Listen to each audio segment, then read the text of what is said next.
47 days without racing. The testing is complete. The drivers are ready. The wait is over. It's time to race. Today begins the quest for the 2000 championship, and the field is wide open. Juan Montoya won 7 races and the championship last season. Today he starts his new season with the winless Toyota engine. Dario Franchitti, last year's runner-up, returned to the cockpit just last week after an injury suffered during spring training. Today will be his first true test. Michael Andretti was the champion 9 years ago. His Lola Ford package could power him to the title in 2000. Andretti's rival, Paul Tracy, scored 2 wins in '99. This season, a more mature Tracy will contend for his first series championship. Newcomer Kenny Breck won the Indianapolis 500 last year. Today, he starts his kart rookie campaign. And today, we look forward to a new century of racing. 25 drivers are looking for victory. The journey starts here.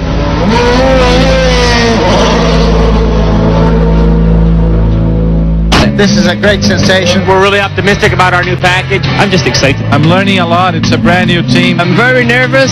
I don't know what to expect. 5th place in the championship last year. So this year I want to make it a lot better. This year, I'm completely focused on this year. All right, let's take a look at the starting field. Gilles de Ferran now driving for Team Penske. He hopes to give car owner Roger Penske his 100th career win today. He starts on the pole. Outside is the defending series champion Juan Montoya, who shocked the kart world in 1999. Today, he hopes to do it again by giving Toyota its first win. In row 2 is Adrian Fernandez and the rookie Alex Tagliani. Row 3, the Indy 500 champion Kenny Breck. And outside of 3 is Michael Andretti. Now remember, Michael is a 3-time winner in season openers. Today, he looks for number 4. In row 4, Super Sud finally has a permanent ride, Roberto Moreno. And Elio Castroneves with the best ride of his career for Penske. Christian Fittipaldi is inside row 5, and outside is Jimmy Vasser.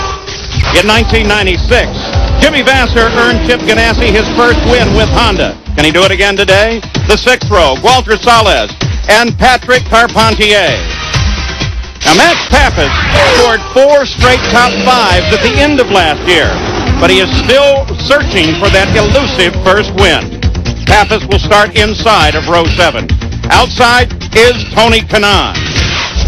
Tony is now driving for Morris Nunn, the former Ganassi engineer, and the newly founded team at Mo Nunn Racing. In row 8, Shinji Nakano and Mark Blundell outside. The 9th row, surprisingly, Paul Tracy and Mauricio Gugelmin. In row 10, Norberto Fontana and Oriol Servia, 2 rookies. Michel Jourdain Jr. and Dario Franchitti are the 11th row. In row 12, Cristiano D'Amata and Takakura Kurosawa. And alone in the 13th row, Luis Garcia Jr. That's the starting flag of the season. Well aligned they are as they come off of 4. We look for the green flag. The new millennium is underway. Tagliani darts left and right, trying to find room, drops in behind Kenny Breck as the Ferran takes the lead.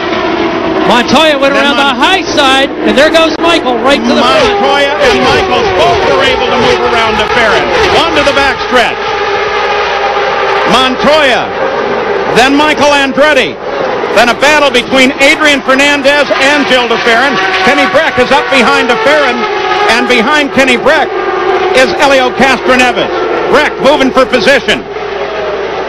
And we saw Castroneves go around the high side. There was a big question as to whether people would be able to use that high racing line with this new aerodynamic package with 10% less downforce, more drag, which encourages more drafting. And so far, we've seen it work. Kenny Breck driving for Bobby Rahal and David Letterman, moving very well. Jimmy Vasser, Roberto Moreno back in the field. On board Vasser.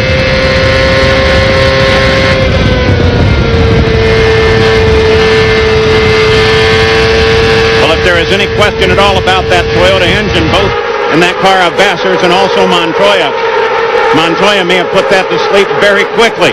Montoya leads it over the Ford of Michael Andretti. And that's the third race that Toyota has led. It led last year at both Vancouver and Monte. What they could be doing is trying to get everything assembled in the pits to bring him in. He's driving very wisely off the line, keeping low, and let the faster cars come up on him. Kenny Breck, Adrian Fernandez. Fernandez, over on the left side of your screen, runs in third. We had some reports at the start that Jimmy has gotten much more serious as the yellow flag comes out and he slows on the oval. When the engine sounds like that, it's usually something that can't be fixed in the pits. Usually it's terminal, and that's why I was surprised that he stayed out on the racetrack. Normally you know your day's over and you just want to bring it in and get it off the racetrack. So we're ready to go racing. Michael Andretti being held back by Luis Garcia Jr. here as we come back to green. And they don't accept it. You see that on the starter stand and in race control. But you know, it's a long season. Anything can happen from here. What kind of concerns do you have as we anticipate the green? I'm just concerned about everything. That sums it up. What a way to start a year. I'm concerned about everything. Great answer. Fernandez starts alongside of Michael Andretti. Breck drops in. Fernandez grabs the place for Michael into second. Kenny Breck looking at Michael and Fernandez. Michael looking for clean air on the high side of Adrian, trying to dirty up the air behind him for Kenny Breck. Now watch the draft work here, but he can't make it stick on the way into 3. And look at how far back he drops. That's all with that new Hanford device Mark II that they're using on the short tracks this year. It creates a lot of drag. Cart was hoping that was going to make the short track races a little more competitive this season, but as you saw there, the minute Michael popped out to go, the car just slowed down. Well, the wind shadow that extra drag's creating, which helps in the draft, also creates a huge amount of turbulence in the corners. The problem is the wings can't work efficiently unless they're in clean air, so when they get to the corner, Mike had to either back off or go high, find somewhere to run those wings in clean air, and you can see the distance now that he's had to drop back, and you'll notice Montoya's in trouble. Fernandez came up on him, passed him. Montoya pulled low. Now Michael Andretti battles with Fernandez for the lead. Kenny Breck closes into third.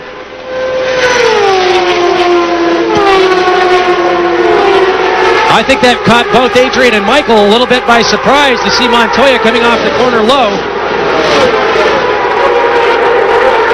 Well, what is Ganassi worried about now? Montoya keeps it out, is on the backstretch, down, heading for the pit. I think that answers part of the question, Paul. Display of what looks like steam at the back of the car. And Paul, from Chip Ganassi, he has confirmed it is engine related and appears to be significant, and the day is over early for the defending series champion. Speaking with some of the other engine manufacturers, they thought that Toyota would have to back off to maintain reliability, that they wouldn't be able to have the same sort of performance in race conditions that maybe the Hondas or Fords would. And, well, it looks like they were right. There's a sight we don't see that often. Montoya climbing out of the car in the middle of the race. But look how he keeps a good demeanor. Jan Vikas. Well, when you're talking about the reliability of Toyota and the other manufacturers, I think we're fine with the engine. You know, it's a shame. I think Target team and Toyota did a great effort. You know, the engine is very competitive. The car was very competitive. You know, a lot of them did a great job. Is this car capable of winning this race? Yeah, the car was capable of, you know, we did other racing relations with the same engine, and the car worked perfectly always. You know, I think one of the points is that this morning was a failure, and we never ran the engine before the race, so we don't know what happened. It's a shame.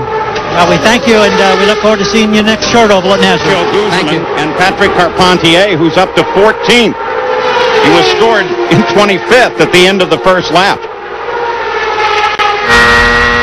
Look back from Guzman's car to Carpentier. And remember how strong these players' cars ran here last year. They decided to concentrate all their efforts on road course testing, showed up at spring training. Were the class of the field. Now this year they've split their testing more. But Patrick Carpentier always fast on the ovals. He just has to figure out the strategy of how to set Mo up so he can take advantage of the draft here and get inside him going down into 3. Carpentier to the inside of Guzman, and he does it. You heard Mo radio a moment ago talking about some looseness to the car. And look at Carpentier. Goodbye. At the front of the field with it. 32 now. Little telltale of blue smoke at the back. Some oil mixed in. Mike, wherever you want to stop. Crew believes it's in. We'll see you in your hometown in a couple of weeks. So the lead drivers from two key teams, Ganassi and Newman-Haas, both in trouble and out of the race early as the leaders now starting to get into some very heavy traffic. Both Adrian and Kenny going around Mark Blundell. Mark's been unhappy with his car most of the weekend. I spoke to him earlier today. He said as the run gets up in the 30-40 lap range, which is where we are now, that the car is completely unpredictable. He doesn't know what it's going to do from one moment to the next. He did the smart thing there and just let him through. And Blundell, there is Tagliani just behind him. Saw the difference in that car from Carpentier primarily because of the red numbers on the rear wing, the Dayglow numbers, and that little Dayglow spot on the nose. And also from behind, there are those three bright rookie stripes.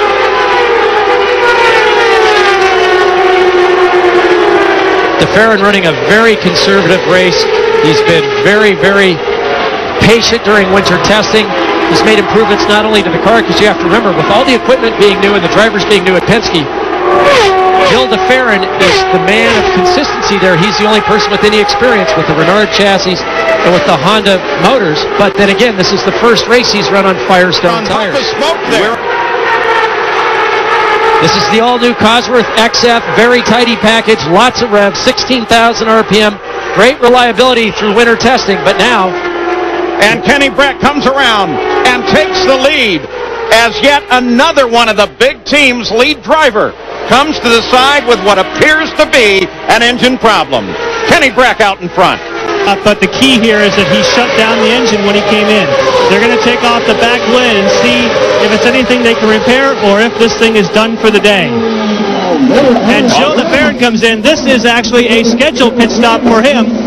They were planning on coming in a little bit early in the pit window because we know he dropped back a little bit. They want to make a few changes to the car and get him back out there early so he can start picking up some speed. 12.2, remember, he probably didn't need all the fuel while Adrian Fernandez now gets out of the car. Looks like he's done. Mauricio Guzman also into the pits. This is on the 51st lap. Got only one short little yellow. And the 50th lap was anticipated as the first opening of the fuel window if they ran green. Boy, did they take a lot of front wing out of that car. That car must have been really loose. Christian Fittipaldi, Michael's teammate, who was so very consistent last year, knocked one of the guys down, came over the hose, pushed it back. Not a power-driven wheel, should not be a violation. And you can see that he was almost a half a car width inside of where the marks are located. And it's very crucial for not only the hoses, but also for the tire changers to have that car in the right place. Go, go, go, go, go. You can see the yellow stripe there that was almost just underneath the right tires as opposed to being under the nose. You see Jimmy.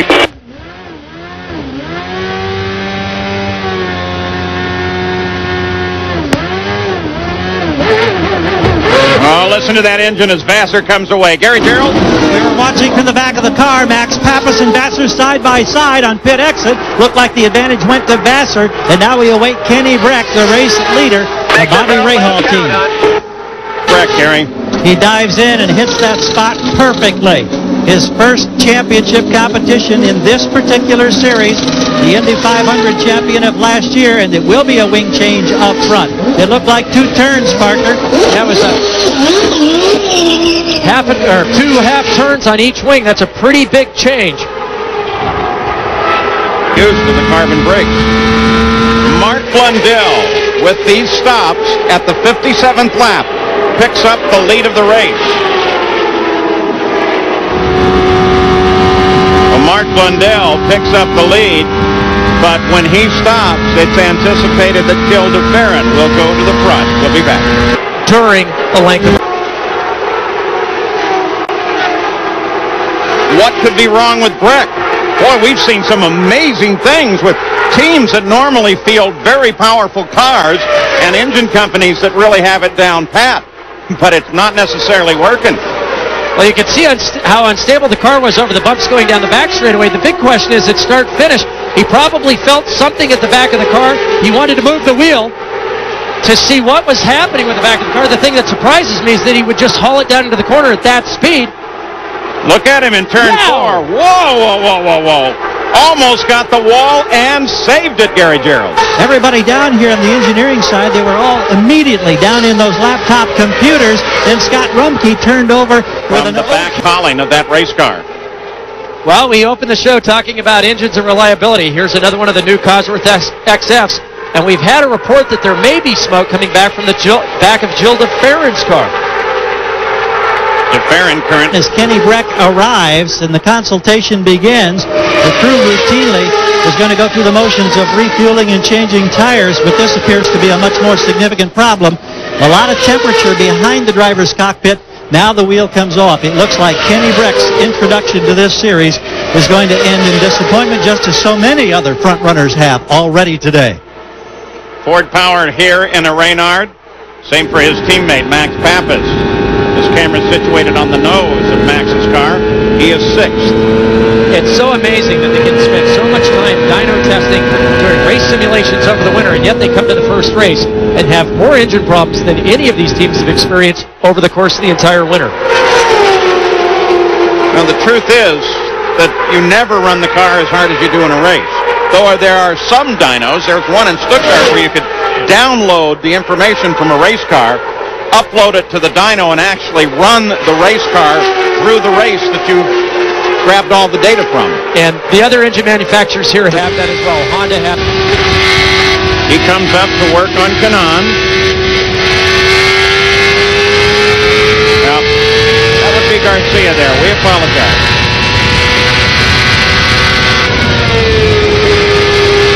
Here comes Kanan. He comes screaming underneath Vassar. Vassar modulating that throttle. And that's not what we heard earlier, so he's starting to pick up some sort of chassis problem. Cars, I had to get rid of that. Despite this disappointment, do you feel like you can win with these guys in this series? I think that we had a very good chance to win today, and I with a very good team. Team Rahal, Shell Rahal is a very good team, and I'm confident we'll get back. Racing is up and down. This was a downer, but we'll get back. Thanks, Kenny. You look at the top 3 there. Paul Tracy is up to 3rd behind Tagliani, the rookie, in 2nd, and our leader, Jill DeFerran. Also, you want to keep an eye on Patrick Carpentier. We'll try to help with that, because Carpentier ran the fastest lap of the race on lap 1 at 193.5 miles an hour. It's the 3rd fastest lap of any driver. The fastest was turned by Juan Montoya at 194.3 miles an hour. Jill DeFerran is the leader.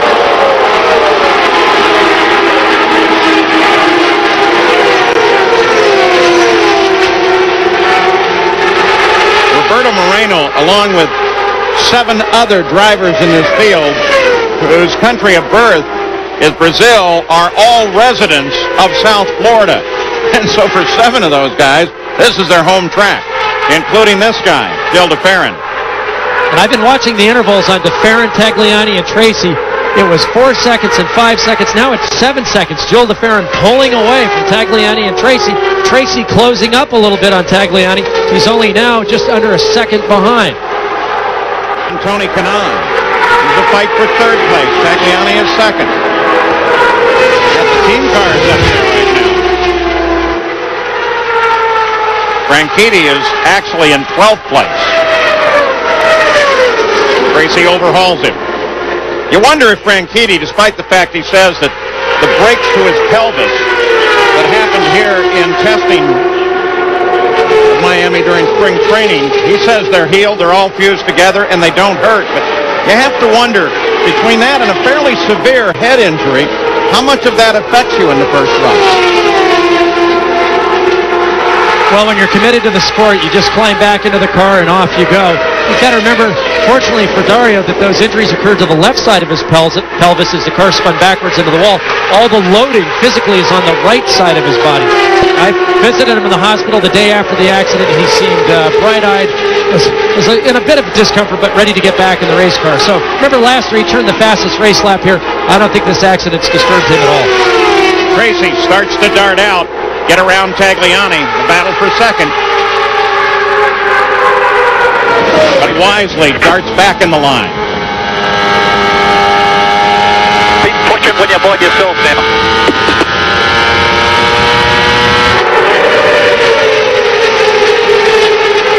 And look at Canaan over the back of Tracy. Ferran took a look there for a second. I don't think he really wanted to go outside. Trying to figure out how to use the draft to get by Cristiano D'Amata. He's going to try to do it either in the entry here or get close enough to try to work him going down to turn 1. Second, third, and fourth lined up behind D'Amata, who is 13th. And Tracy's going to try to use this to his advantage to make a run on Tagliani. Watch when they get to the corner. He has to back off. Otherwise, the car would wash high up into the corner. Only 98 laps of 150. Jan? Gilles de Ferran is in. They're going to try for another one of those 12.2-second pit stops. They only made tire pressure changes. They're waiting, obviously, for all the fuel. And on my watch, 13.1. Pretty close. Mauricio Guzman slows down. This position is pretty precarious. Looks like he's going for the grass, and that just may bring out a yellow. Yeah, he's just short of the pit entry on the back straightaway, and unfortunately, if this would have happened a little earlier, maybe what happens here now is the car hits the marks. Turn front wing. Reset your meter. Max Papis in second, Roberto Moreno third, Jimmy Vasser is fourth, Carpentier is fifth as they come to the line in the green flag.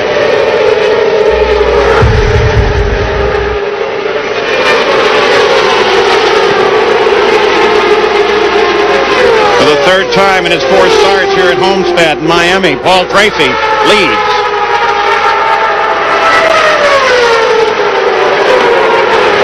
And as I mentioned, we saw in that last stop, he's on sticker tires. They put some more wing into the front of the car after they found the problem with the alignment of the wings versus the chassis on the flat pad last night. They were hoping to get back to the form that they had showed in testing just a few weeks ago, and it looks like they found it.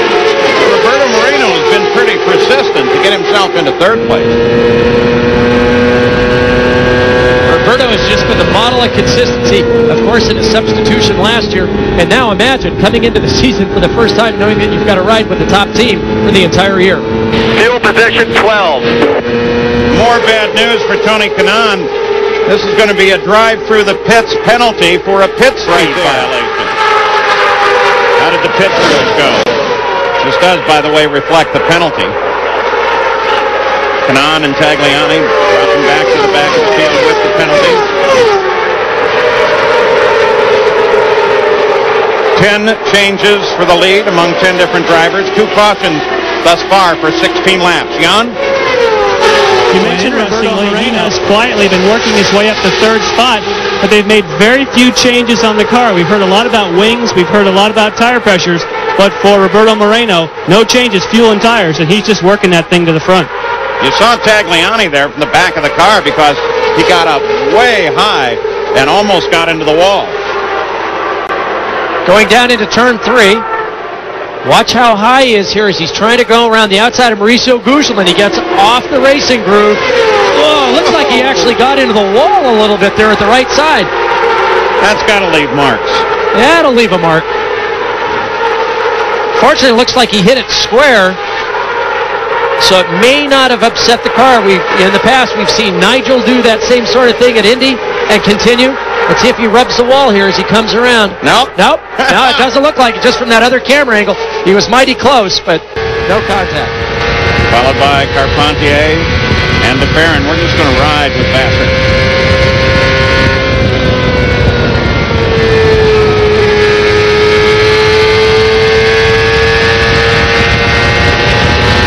With him, buddy. That a boy. Remember and breathe. Don't lock up like Montana. Breathe, buddy. Breathe.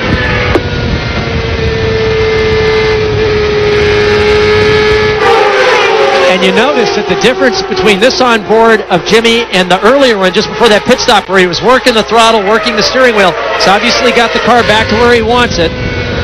You can see how smooth he is with the hands. Listen to the throttle. Just one smooth application all the way out to the exit now. 30 to go. 30 to go. That a boy. They are running with trying to handle with some of that turbulence. Fuel on Papis, Gary Gerald. Not a concern, we're told here. Bobby Rahal, arms folded, intently watching the monitors of the racetrack action and then the monitors that show positions on the track, constantly consulting with his engineering staff.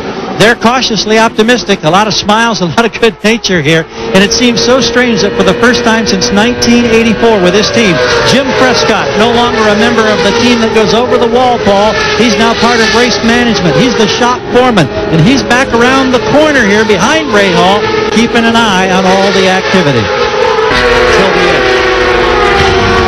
132 complete. Paul Tracy, who sat out this race last year, is leading ahead of Max Papis as we show you all the guys. They didn't have any idea at all on the setup. They thought they had it, but they were way, way behind the line. They struggled, they qualified poorly overnight just before the race. They changed everything back to the original setup that they had for spring training here in Miami. It's working for Paul Tracy. His teammate Dario Franchitti is back in 11th place. Have the same enthusiasm. Oh, look at this at the front of the field. Fight for the lead as Papis starts inside of Tracy. Papis takes the lead. 10 to go. Traffic being the issue here. Your P1 all the way, babe. And now look at Moreno coming down the inside of Tracy. Moreno takes the move on Tracy too.